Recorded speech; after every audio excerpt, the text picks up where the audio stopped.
नमस्कार। हम सभी पर महाराज जी का आशीर्वाद और बजरंगबली जी की कृपा सदैव बनी रहे। ध्यान में अनेक लोगों को अलग अलग तरह के अनुभव होते हैं। आज मैं आपको विशेष रूप से इस अंक में बताऊंगी कि ध्यान में अगर आपको भगवान शिव के दर्शन होते हैं या शिवलिंग के दर्शन होते हैं तो इसका अर्थ क्या है। पहली बात समझते हैं कि अनेक तरह के अनुभव ध्यान में होते हैं। कुछ डरावने होते हैं, कुछ सुखद होते हैं। कुछ उन्हीं अनुभवों में से एक है ध्यान में कोई दृश्य दिखाई पड़ना।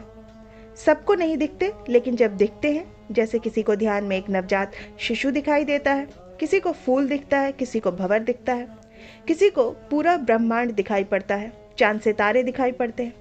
तो किन्हीं किन्हीं को अलग अलग संतों के दर्शन हो जाते हैं, अलग अलग परमात्मा के दिव्य रूपों के दर्शन हो जाते हैं, और किसी किसी को ध्यान में साक्षात भगवान शिव दिखाई पड़ते हैं। तो अगर आपको भी भगवान शिव के दर्शन हुए हैं तो नीचे कमेंट करके ज़रूर बताइएगा। ये वीडियो आपको बहुत ज्ञान देने वाला है, बहुत अच्छे से समझने वाला है। जिन लोगों को भी ध्यान में भगवान शिव के दर्शन हुए हैं तो कमेंट करके ज़रूर बताइएगा। सबसे पहली बात समझते हैं कि क्या है इस बात का अर्थ। तो सबसे पहली बात, भगवान शिव खुद एक ध्यानी हैं, योगी हैं। उन्हें चेतना की चौथी अवस्था भी कहा जाता है, इसलिए उनका ध्यान में दिखाई देना सुखद है, आनंदमय है, अद्भुत है, और इसका गहरा आध्यात्मिक अर्थ है। बहुत सुखद है, चेतना की चौथी अवस्था में है वो व्यक्ति। तो भगवान शिव वैराग्य के प्रतीक है। उनको देखने का अर्थ ये है कि आपने अपने जीवन में आसक्तियों से, मोह से, संसार की इच्छाओं से अपने आप को मुक्त कर लिया है। भगवान शिव का दिखना मतलब वैराग्य आपके जीवन में आ चुका है। भगवान शिव परम वैरागी हैं। उनके दर्शन का अर्थ है कि आपके जीवन में वैराग्य आ चुका है, और ये बहुत ही अच्छा है, बहुत ही शुभ है। भौतिक सुखों से आप ऊपर उठ चुके हैं और आपकी आध्यात्मिक यात्रा बहुत अच्छी जा रही है, इसलिए आप भगवान शिव के दर्शन कर पा रहे हैं। ज़रूरी नहीं कि उनको आप किसी सीरियल के में जैसे भगवान शिव बैठे होते हैं वैसे ही दिखाई दें। हो सकता है कि आपको प्रकाश रूप में केवल उनकी परछाई की तरह से ही वो दिख जाएं। ऐसा भी संभव है कि आपको केवल शिवलिंग के दर्शन हो सकते हैं। ये भी संभव है कि आप अपनी आत्मा के रूप में भी उन्हें देख सकते हैं। ये भी संभव है। तो जो भी हो, ये अनुभव बड़ा ही अद्भुत अनुभव है, और अगर आपको ये अनुभव हुआ है तो ये ज़रूर नीचे कमेंट करके बताइएगा। दूसरा संकेत ये है, भगवान शिव चेतना का उच्चतम शिखर के प्रतीक है, यानी आपकी चेतना भी अब ऊंची उठ रही है। अगर आपको भगवान शिव के दर्शन हो रहे हैं अपने ध्यान में, तो निश्चित तौर पर आपकी चेतना भी, आपकी जो कॉन्शियसनेस का जो लेवल है वो बड़ा ऊंचा उठ चुका है, बहुत उत्तम है। शुद्ध हो रहे हैं, शुद्ध हो रहे हैं। आपने अनेक अपने कर्मों को समाप्त कर लिया है। अब आप शुद्ध हो चुके हैं, पवित्र हो चुके हैं। अपने अंदर के विकारों को और अपने अंदर के दुखद चीज़ों को आपने समाप्त कर लिया है। भगवान शिव के दर्शन होने का ये बहुत बड़ा सौभाग्य है, इसलिए आप हर चीज़ को ट्रांसपेरेंट करके देख सकते हैं। आपके देखने का जो नज़रिया है वो बदल चुका है।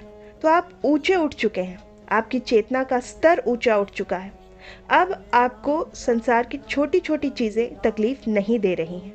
आप इन सारी चीज़ों से, इन सारी चीज़ों के जो भेद हैं उनको आप जानते हैं, इसलिए आप किसी चीज़ में फंसते नहीं हैं।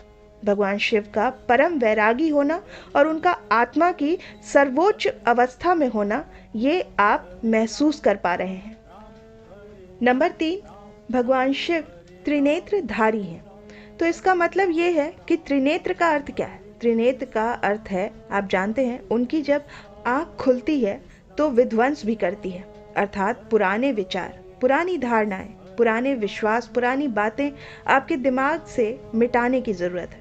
आपको भगवान शिव ये संदेश दे रहे हैं। अगर आप उनकी आँख का विशेष रूप से देखें, खास तौर पर अगर आपको ध्यान में दर्शन हो और आपको दिखाई दे कि वो उनकी आँख दिख रही है, विशेष रूप से आपका ध्यान वहाँ जा रहा है, तो ये जानिए कि आपकी भी तीसरी आँख खुल रही है।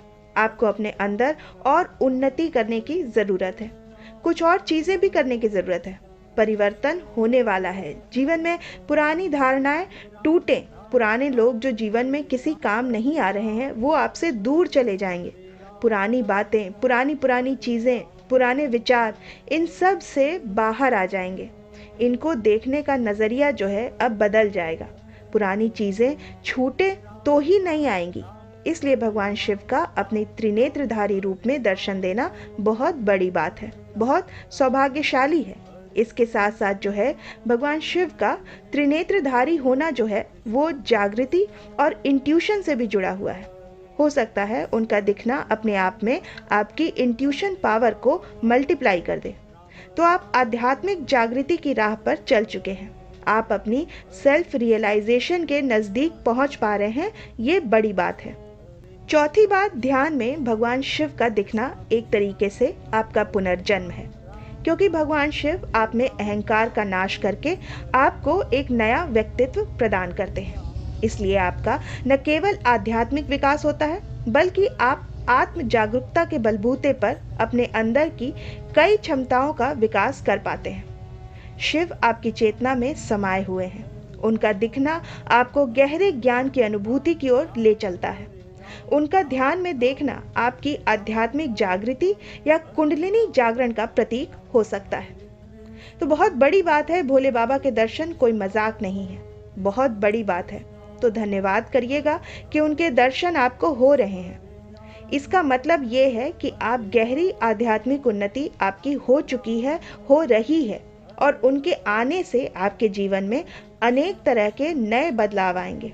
उन बदलावों को स्वीकार करने के लिए तैयार रहिए। पहली बात, उनका धन्यवाद कीजिए कि आपने आकर हमें कृतार्थ किया, और अब मेरी आगे की यात्रा में आप मेरा सहयोग करिए। अब ये बात और बता दूं, आपको भगवान शिव के दर्शन ना होकर अगर आपको आपके गुरुदेव के दर्शन हो तो गुरुर ब्रह्मा गुरुर विष्णु गुरुर्देवो महेश्वराय, गुरु साक्षात परब्रह्म तस्मै श्री गुरुवे नमः करके नमस्कार जरूर कर लें। अगर आपको महाराज जी के दर्शन होते हैं या भगवान शिव के साथ साथ महाराज जी आते हैं तो उसका अर्थ क्या है? तो सबसे पहले तो बात यह है कि गुरु गोविंद दो खड़े काके लागू पाए, बलिहारी गुरु आपने गोविंद दियो बताए। तो अपने सदगुरु को पहले और बाद में भगवान शिव को नमन करें और उनका आभार प्रकट करें। वो हमारे अंदर जो बदलाव लाना चाहते हैं उसको स्वीकार करें और उसके लिए तैयार रहें। तो भगवान शिव के अंतर में दर्शन होना बहुत बड़ी बात है, बहुत सौभाग्य की बात है।